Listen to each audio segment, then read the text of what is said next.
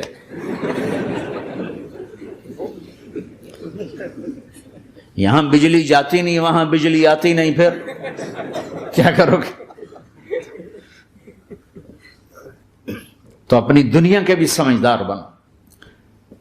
یہاں تمہاری نسل بڑھ رہی ہے، اللہ کا فضل ہے، مسلمان کی نسل میں بڑی برکت ہے. یہاں تو گاڑیاں ساری خالی جا رہی ہوتی ہیں، یا ایک ہوتا یا دو، یا ایک ہوتا یا دو. ہماری تو ہر گاڑی میں اللہ کے فضل سے پورا، بلکہ ڈگی میں بیٹھے ہوتے ہیں ہمارے بچے.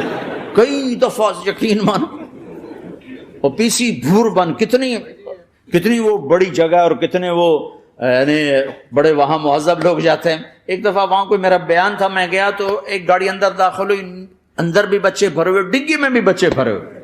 میں کہ شکر ہے ساڑی نسل توجہ ہو رہی. تو ان کے لیے اسکول بناؤ، ان کے لیے مدرسے بناؤ، ان کے لیے کالج بناؤ، ان کے لیے مسجدیں بناؤ، ان کے لیے مکتب بناؤ، یہاں خرچ کرو. پیچھے جو جائے گا وہ ضائع ہو جائے گا، یا تمہارے عزیز رشتے دار قبضہ کر جائیں گے۔ ہاں تمہاں کوئی تمہارے ماں باپ ہیں، عزیز ہیں، بیمار ہیں، غریب ہیں، ان کی مدد کرو، لیکن اپنی جائیدادیں بنانے میں پیسہ ضائع کرنا تمہیں کچھ نہیں تمہارے ہاتھ آئے گا۔ نیت کرتے ہو سارے؟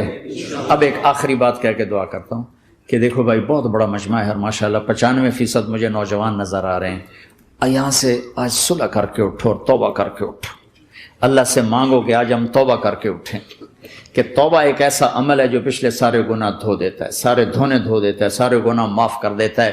تو میں آپ کے اور یہ جتنا بات میری آگے جا رہی میڈیا کے ذریعے جہاں جہاں جو سن رہا ہے، میں سب سے ہاتھ جوڑ کے کہتا ہوں کہ آج توبہ کر لو اپنے اللہ کی بارگاہ میں، پچھلے پر توبہ کر لو، آئندہ کے لیے صلح کر لو، انشاءاللہ مزے کی زندگی ہو جائے گی۔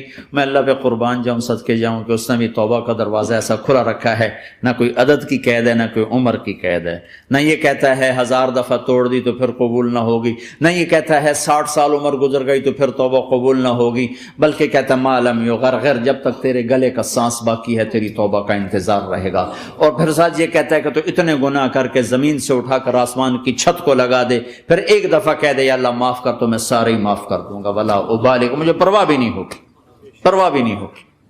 میرا ایک شاگرد ہے کراچی میں، اس کے مسجد کے ساتھ ایک عورت تھی، وہ لڑکیاں سپلائی کرتی تھی، کس قدر بدترین کام۔ اس نے، میرے شاگرد نے اس عورت کے بیٹے سے دوستی لگائی اور اس کو میرے بیان کی کیسٹ دے دی۔ اس نے کہا یہ سن لینا۔ اس نے گھر میں جا کے لگا لی، اس کی ماں کام کرتے ہوئے چلتے پھرتے سن رہی، کانوں میں آواز پڑ رہی۔ تھوڑی دیر کے بعد وہ آ گئی، کہنے لگی مجھے بھی سنا، تو اس نے سنی، پھر کہنے لگی دوبارہ سنا، پھر دوبارہ سنی، پھر کہنے لگے ایک دفعہ اور سنا، پھر ایک دفعہ اور سنی۔ کہنے لگے یہ کون ہے؟ کہ پتہ نہیں کون ہے۔ کہ کس نے دی؟ کہ یہ مولوی صاحب جو مسجد کا اس نے دی۔ تو اس نے بیٹے کو لیا اور مسجد کے دروازے پر آ کے، لوگ تراویح پڑھ کے نکل رہے تھے، انہوں نے کہا میں یہاں کے امام سے ملنا چاہتی ہوں۔ تو آ گیا، امجد نام ہے اس کا۔ کہا مولوی صاحب یہ کیسٹ آپ نے دی ہے؟ کہا جی۔ یہ کون ہے؟ کہ میرا استاد ہے۔ کیا نام ہے؟ طارق جمیل۔ کہ اس نے کہا ہے کہ جتنے بھی گناہ کرو توبہ کرو تو قبول ہو جاتی ہے، تو میری توبہ قبول ہو سکتی ہے؟ تمہیں تو پتہ میں کیا کرتی ہوں۔ کہاں بی بی توبہ تو سب کی قبول ہے۔ کہ اچھا پھر میں تمہیں گواہ بناتی ہوں، میری توبہ، میری توبہ۔ اور اگلے دن مسجد میں آنا شروع کر دی تراویح میں، اور دعا کرے یا اللہ اگر میری توبہ قبول ہے تو مجھے اٹھا لے، اگر میری توبہ قبول ہے تو مجھے اٹھا لے، اگر میری توبہ قبول ہے تو زور زور سے دعا کرتی۔ عورتوں کے اس میں جس طرح عورتیں نماز پڑھتی تھی، 29 کی رات سجدے میں اللہ نے اس کو موت دی تھی۔ ساری زندگی لڑکیاں سپلائی کی اور موت آئی رابعہ بصری جیسی۔ توبہ ایسی چیز، اے اللہ میری توبہ قبول ہے تو مجھے اٹھا لے۔ 29 کی رات سجدے میں اللہ نے اس کی روح کو قبض کی۔ تو میرے بھائیوں بہنوں، جتنا مجمع آپ موجود ہو، جتنا اس کے ذریعے سے سن رہا ہے، آج توبہ کر لو۔ پتہ نہیں نہ جانے بلا لے پیا کس گھڑی، پتہ نہیں رب کا بلاوا کب آ جائے، تو ہم توبہ کر لو اور اپنے مالک کو راضی کر۔ تو نیت کرتے ہو میرے ساتھ؟ سارے کرتے ہو نا؟ تو کہو یا اللہ میری توبہ، پھر کہو یا اللہ میری توبہ، پھر کہو یا اللہ میری توبہ۔ اللہ کی قسم اگر دل سے کہا ہے سب معاف ہو۔ میں نواب شاہ میں تھا تو ایک وڈیروں کو جمع گیا، وڈیرے مسجد میں تو آ نہیں سکتے، سندھی وڈیرے، تو ہم نے ایک وڈیرے سائیں کے گھر میں ہی بیان رکھ دیا، تو وہاں آ گئے سارے۔ تو ایک وڈیرے کو لے کر بڑی مونچھیں اور جلالی چہرہ اور بہت غلط زندگی، میں نے بیان کیا، وہ بیان میں روتا رہا۔ جب میں نے کہا ہاں بھائی توبہ، میں ہر بیان میں یہ کرتا ہوں کوشش، شاید کوئی ایک آدمی میرے ذریعے سے توبہ کر جائے تو میری بخشش کا سامان بن جائے، تو اس نے زور سے کہا اللہ سائیں توبہ، اللہ سائیں توبہ، اللہ سائیں توبہ۔ ساری زندگی کی غفلتیں تھیں۔ گھر گیا اور یہ ظہر پہ بیان ختم ہوا ہے اور مغرب پہ اس کی موت واقع ہوگی۔ ساری زندگی گناہوں میں گزار کے وہ گیا جنت میں، کہ توبہ تہدم ما کان قبلہا، کہ توبہ ہر گناہ دھو دیتی۔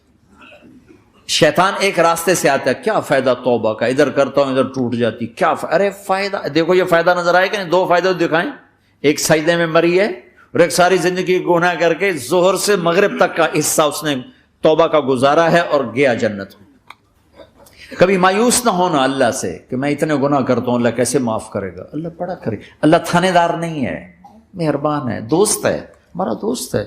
اللہ سے باتیں کرو, اللہ سے یاری لگاؤ, اللہ کو دکھڑے سناؤ, یا اللہ میرے ساتھ یہ ہو رہا ہے تو کچھ کر دینا. اللہ سے لاڈ کرو جیسے ماں سے لاڈ کرتے ہو. اللہ تو پیار کی چیز ہے نا کہ ڈرنے کی. ہاں ڈرنا ہے اپنے گناہوں کی وجہ سے, لیکن پیار غالب ہو, محبت غالب ہو. وہ نہیں تھا چرواہا موسیٰ علیہ السلام نے سنا, کہہ رہا اللہ سیاں تو آویں تیری جواں کڈاں, تین تیل لاواں, تین کنگھی کراں, تین روٹی کھواواں, تین دودھ پیواواں.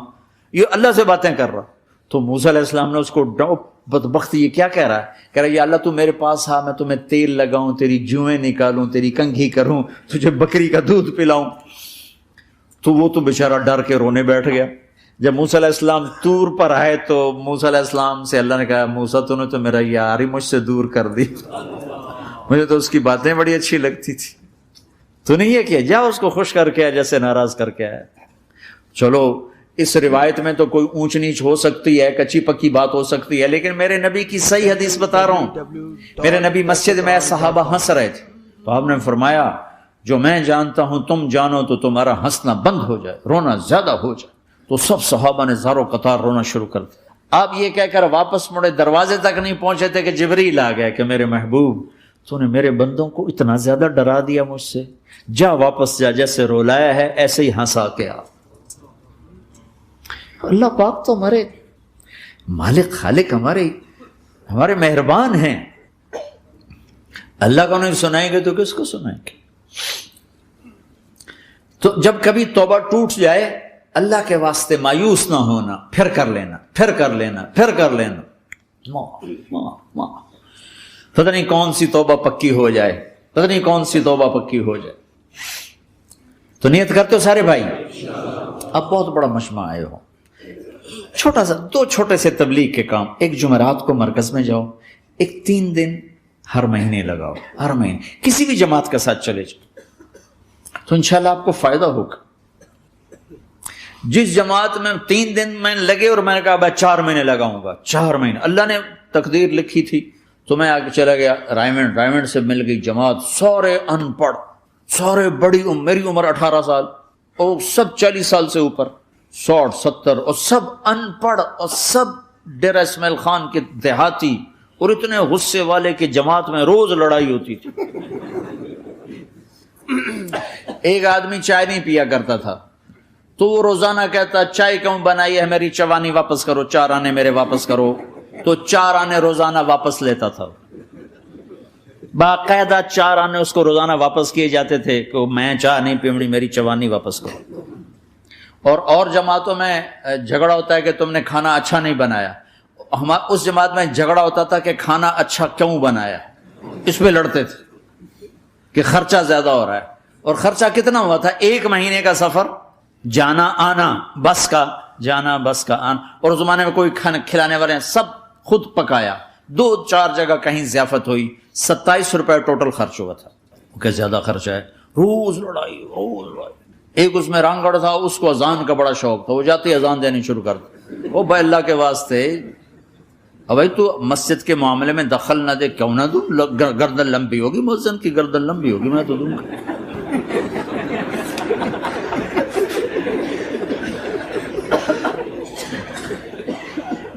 وہ امیر بھی چٹا ان پڑھ تھا, بالکل ان پڑھ, مطلب عجیب وہ نمونہ تھی جماعت.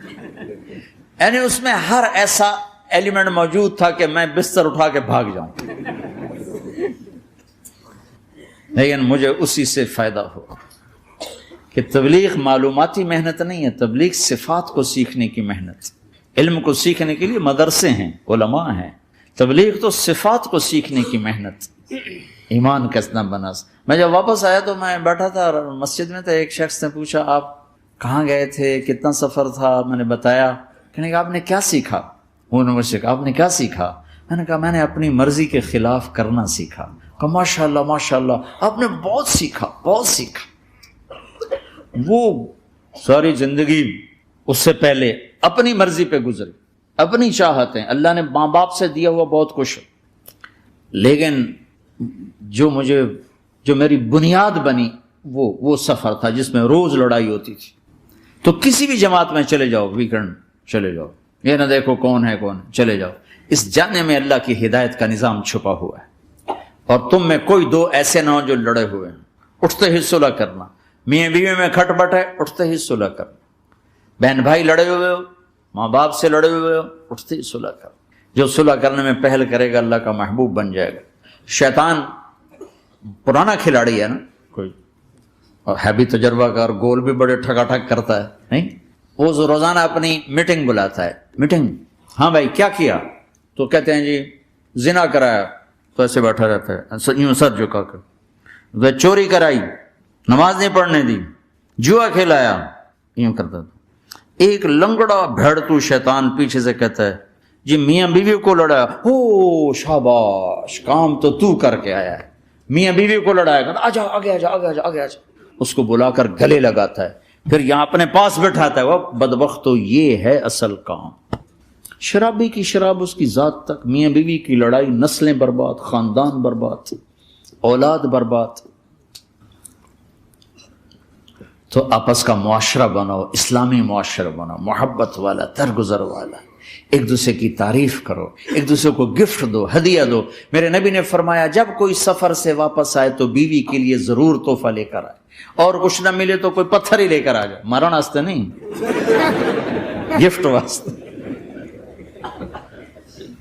اور بیوی سے اللہ کے نبی نے کہا جو بیوی اپنے خاوند کو ویلکم کرتی ہے دروازے پر خوشی کے ساتھ، تو اس کو اللہ کی راہ میں جہاد کرنے والے کا آدھا اجر ملتا ہے۔ صرف مسکرا کے دیکھ، اندر وڑو تو منہ تے 12 وجے ہوتے، اپنے تو 24 وج جاتے۔ کبھی بیوی خاوند کو تانا نہ دے، خاوند بیوی کو تانا نہ دے، پیار محبت کے انداز میں بات کرو جو دلوں میں۔ اولاد کو بھی ایسے ڈانٹ ڈپٹ، یہاں تو ویسی ڈانٹ ڈپٹ نہیں ہے، لیکن میرے نبی کا طریقہ بھی یہ نہیں ہے۔ نیت کرتے ہیں انشاءاللہ، درود شریف پڑھو۔ اللہم لک الحمد کما انت اہلہ، فصل علی محمد کما انت اہلہ، وفعل بنا ما انت اہلہ، انک اہل التقوی و اہل المغفرہ۔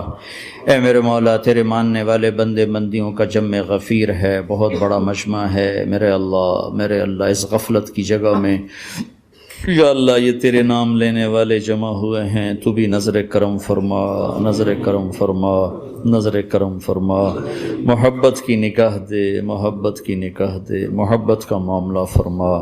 ہم ٹوٹ چکے ہیں، ہمیں جوڑ دے، ہم بکھر چکے ہیں، ہمیں سمیٹ دے، ہم پریشان حال ہیں، ہمارا بن جا یا اللہ۔